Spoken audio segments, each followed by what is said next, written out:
although the woman on the screen most likely needs no introduction, Trish Witkowski is the president of FreshCut Crafts, the chief fanatic at FoldFactory, and a direct mail consultant. And Trish is going to be speaking with us today on the power of manifesting a creative idea into a B2B and a B2C business, and the superpower of making your marketing matter. I also want to mention that Trish is the 2017 Girls Who Print Girly Award winner. Welcome, Trish Witkowski, to Girls Who Print Day. Thank you. Thank you. Can you Awesome to be please? here. Thank you so much for making time in your busy schedule. I Of have to course. negotiate with Trish, just so you know, to get her on a call. But This we is an managed. important day, though. I would not miss it. So, I wanted to thank you for that, because I know that you're juggling some things today, and we were able to fit you in before some other events that you're actually doing right. online this And I afternoon. appreciate everybody juggling around my schedule too. It's so nice. So, thanks. So I want everybody to know a little more about you and what triggered your passion for print and design. Yeah, my background is in graphic design, and I was a fine artist and a graphic designer. And I just felt like kind of a purely design background didn't give me the kind of career skills I needed. And that's kind of when I moved into a master's degree program at RIT for print. And I did that straight out of getting my design degree. So um, that's when I just started to get really interested in print and just understanding the whole process. And I think it was just me as a young person going, how do I jump ahead with my ability to command a higher salary, right? With more skills, a deeper knowledge of the entire process. And that's just really where it came from. But then while I was in grad school, that's when I had to come up with a thesis, and I just got curious about different ways to fold brochures, and it just all kind of went from there. It's a weird thing, but I never saw my career taking that path. It just happened, came out of research and curiosity. And I also would say support in the industry. I had so many people kind of saying, the work you're doing is really good. Keep going, so. And that thesis Mhm. turned into a company called Yeah, Fold Factory. FoldFactory. And one of the most interesting things I always am just impressed with you is that you actually started off wanting to sell software, but who the Yes, hell wants to talk about software? right. So you turned software into essentially must-see TV. So, Yeah. but before we get there, I just want to start at the beginning, because this is about entrepreneurship, right? Yeah. So, when you first started Fold Factory, what were some of the challenges you faced getting it off the ground? Well, I would say it was a kind of a niche that didn't exist. There was no research on folded formats for print. You would think there would be. I kept thinking I was going to stumble upon a resource somewhere. There wasn't one. So I had to create interest in a topic that people didn't know they needed to know, if that makes sense. And whenever I told people that I specialized in creative folding, it was always kind of like, oh, that's nice. Like what could it be? Five fold, okay, a trifolds and gatefolds or something. So it really took a lot of time and energy to get people to understand the world of opportunity that was in creative formats. And so that's where all of that exploration began. I was interested in my diagrams and my research and my book and the software. And end of the day, it wasn't exciting to people. Like what it did was interesting. It saved people time. It did the math, blah, blah, blah. But it's not a sexy sell, you know what I mean? And so I had to get people interested in the visual side. People got excited about the visuals, and that's how it kind of led to the speaking and the video and all of the other things. And a big thing with entrepreneurship or anything related to, subject matter expertise or anything, you just have to keep kind of getting out there and practicing your story and your narrative and your explaining it and sharing it, and you're going to fail sometimes. You're going to lose your audience sometimes. You're going to go, that didn't work. Got to get more interesting. I think a lot of it comes down to learning how to really explain yourself and to present your value proposition, whatever that is. And for me, it came down to speaking anywhere anybody would let me, and then discovering video when it was kind of the Wild West. I Yeah, mean, B2B video was the Wild West 15, 16, 17 years ago. So 100%.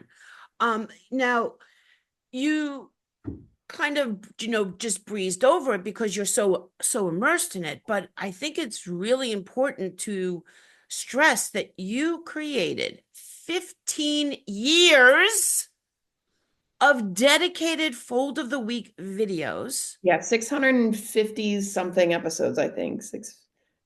because they were your sales strategy. Mm-hmm. But that must-see content is now used around the world. You're known around the world. They've got hundreds of thousands of views. Yeah, Probably, millions across the channel. Yep. sorry, I didn't mean Yeah, that's to okay. lessen it. I wasn't sure if it was millions, so I didn't want to speak Yeah, for her. yeah. But one of the things I think that made your content so accessible is that you could count on it coming Thursday Yes, morning at 10 o'clock in the United States. How do I know yes, that? Because for 15 years at 10 o'clock in the United yes, States on a Thursday, boop, there was my video. yes. So can you talk about the importance of that covenant with the audience?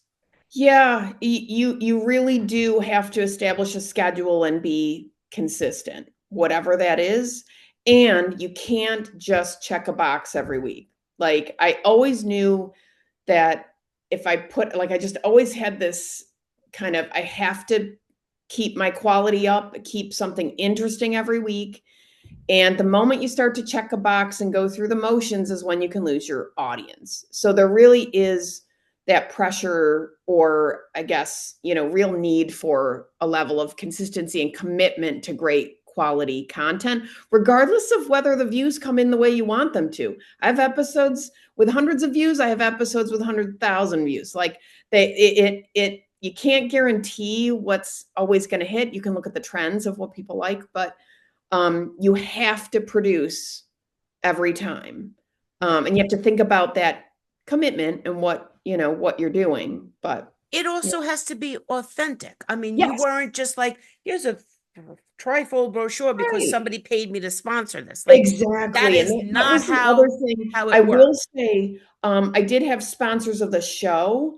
And there were times that they're like people like Structural Graphics where they are a format company. So yes, sometimes their formats came on the show, but it was always my choice. Like I always determined, like I determine and curate the content, and nobody could just straight up buy their way onto the show with, I need you to show this and I need you to, demonstrate that or whatever.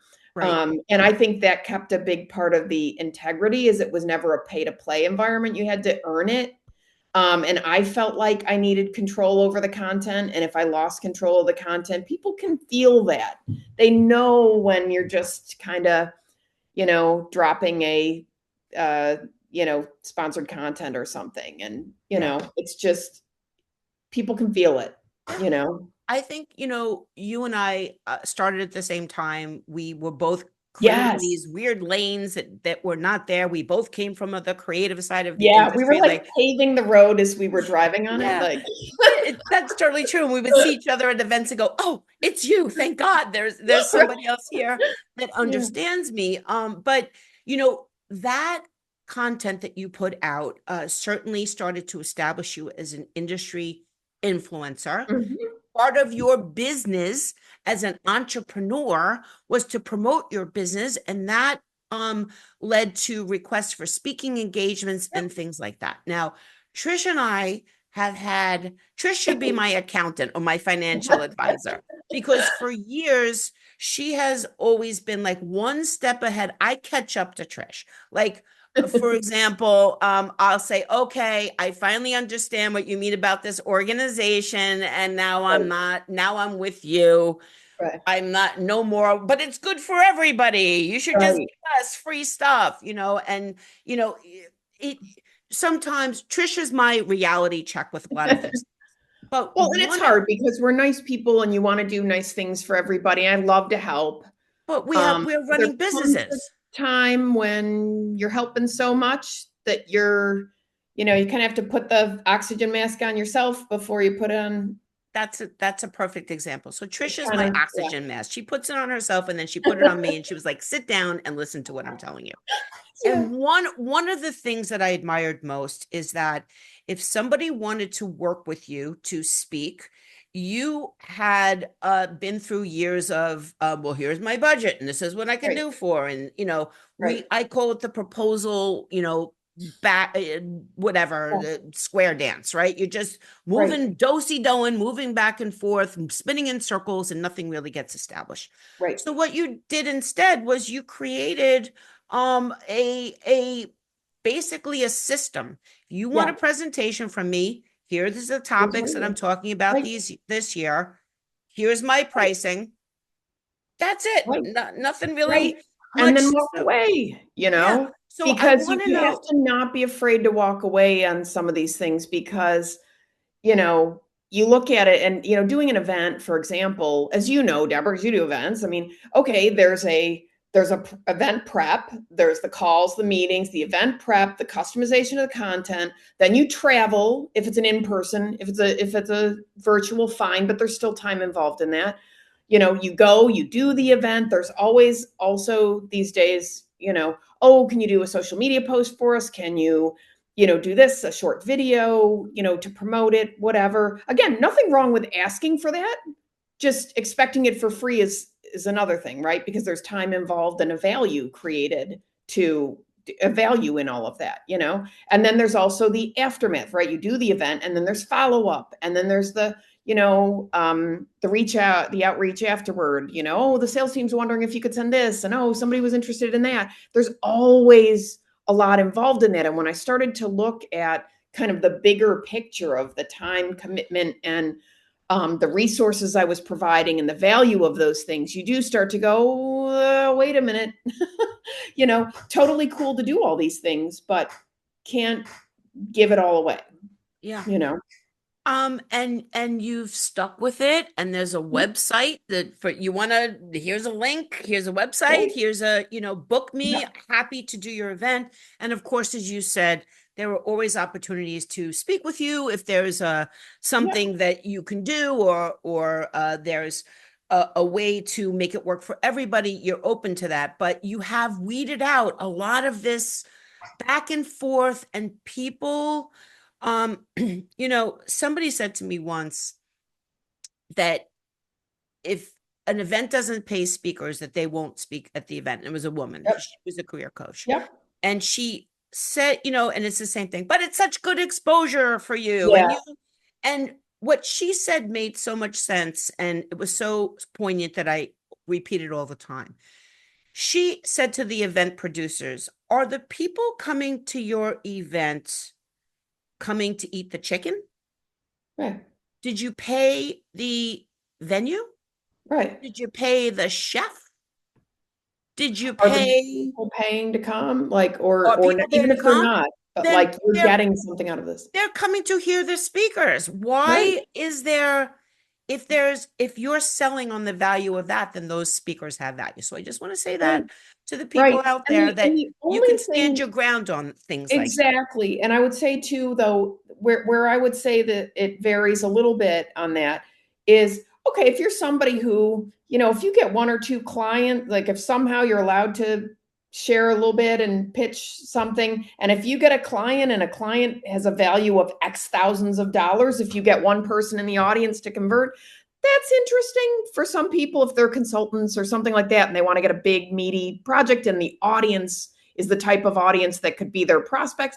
That type of thing can be interesting. Also, if you're very early on and you're looking for just the opportunity to get your practice and to, get in there and get some exposure, that's one thing. But boy, once you once you kind of are out of either of those two categories, you absolutely should be charging for the value of your time and the work that and the information you're giving, and all of it has value, And have the confidence to believe that you're worth the price that you set for Right. yourself.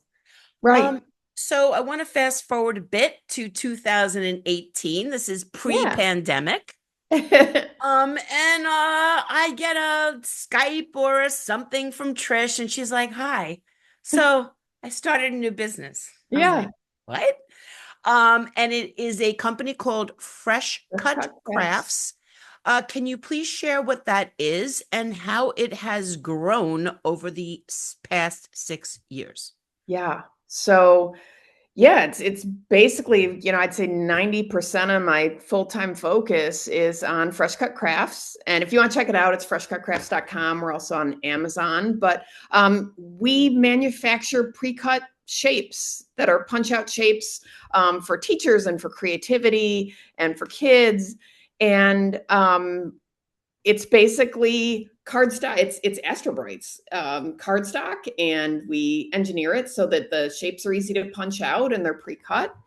Yeah, it just kind of, it's funny. I've been on the consulting side for so long, and then I have a couple of kids. My kids are now teenagers that are almost ready to go to college, but at the time, right? It's crazy. But at the time I was going into their classrooms and doing projects with their classes and things, and I'd sit there and cut everything, and it was super annoying. And then I was like, my gosh, we could laser cut this and it would be easier. Or, oh my God, like, just the neat thing about the print industry is it gives us this ability to solve problems and to understand how to make things. And there's something cool about being able to make things. And I would do this stuff and I would order it laser cut. And then I would go into these classrooms and the kids would take everything. They'd be like, can I bring some home? Can I take these? Can my sister have some? I would be cleaned out. And the teachers would always go, what is this? What is this? Oh, no, it's just a little project. And then over time, you get that coming back to you enough, you get the message enough, you kind of go, technically, I mean, I know how I could do this. And then you kind of go, well, maybe we could rotary die cut it. And, you start to just solve the problem. And then we all know our own connections within the industry. And then it was like, well, these guys make this and they make that. And wonder if I could get, you start with a little used piece of equipment and play around with it. And it just goes from there. It just went from there. And then, I have, as everyone knows now, a marketing background, and I know how to sell stuff and I know how to create things. Well, you start to go, well, why can't I use the same skills that I'm telling everyone else to use on my own stuff? And just started building through that. And I'm also a designer. So I design my packaging. I do product design. I understand how to create a die file because that's what I do. So I do the production dies and the product dev, and you start to kind of go, okay, this is interesting. And that's how it just started to evolve. And now we've, really been growing, doubling every year. So we've just been growing. We've got almost 90 products now. And you buy printing equipment now. Now you're a customer of the industry.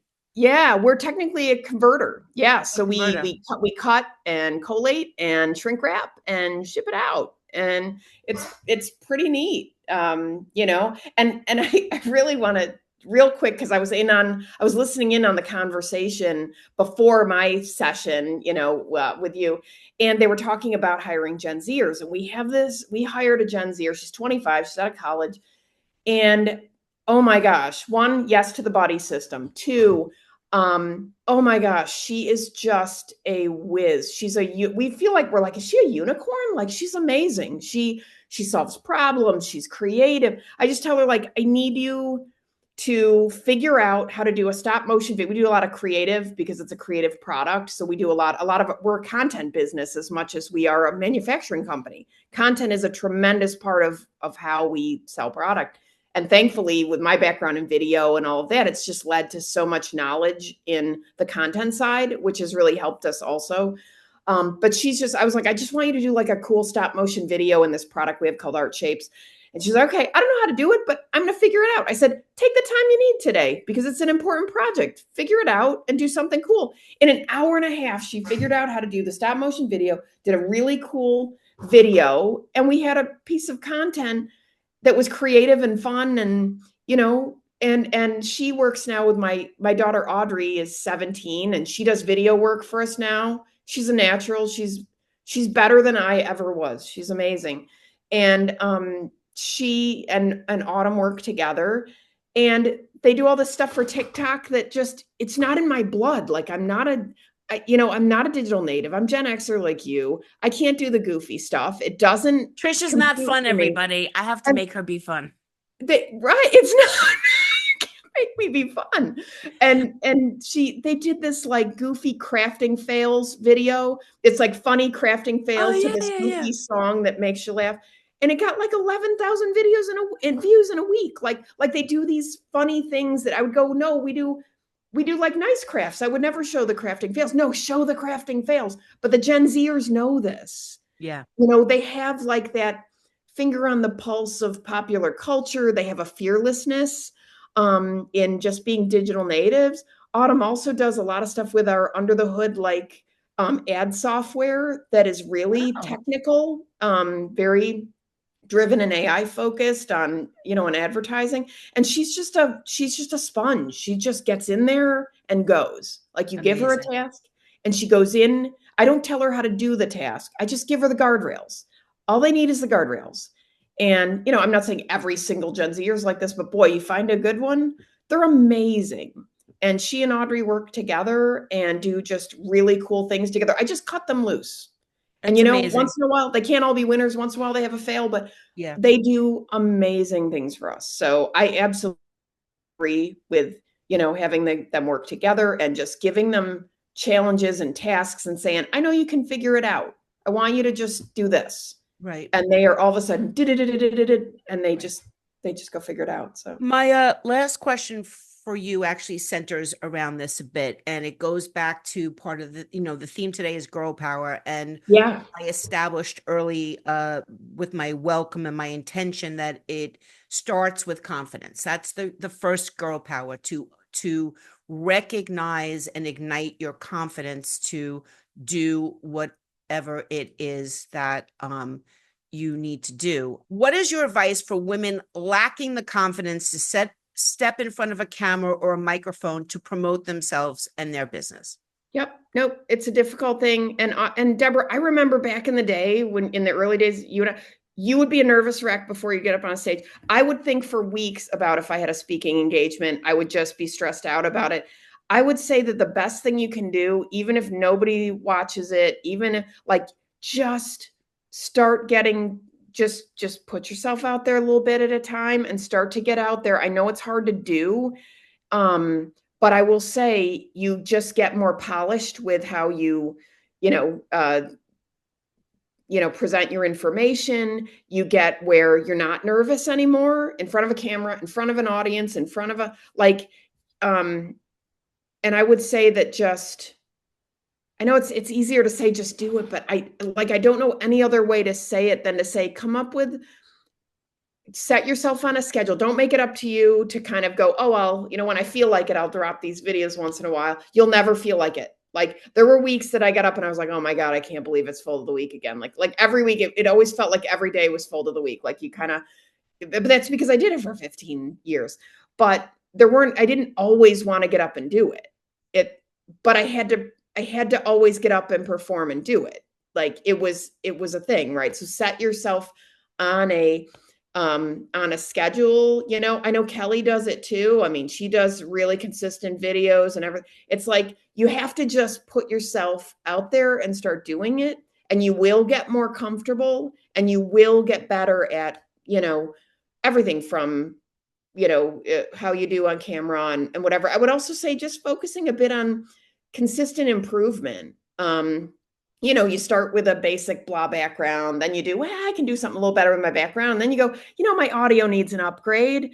And then I started, like, my last couple of years of the show were some of my best years of content because I took a course in video content creators for YouTube, and I learned better thumbnails, and I learned better video and audio and camera tricks, and I scripted. I started using a teleprompter, which I had never done before, and it slowed down my talking, which was one of the things I always got comments on my videos. You're talking so fast. Yeah, I talk fast, but when I had the teleprompter, it helped me get my message across better. And it's like you get better as you go if you just let yourself, do that and know that you're going to have some video. I have some old videos that I'm embarrassed of, but you But they just improved over they time, improved Trish. over time, Yeah. and you improve over time, and you have to look at it as kind of a you know A body of work, a a progression. body of work, and as a long game, not a Right. short game.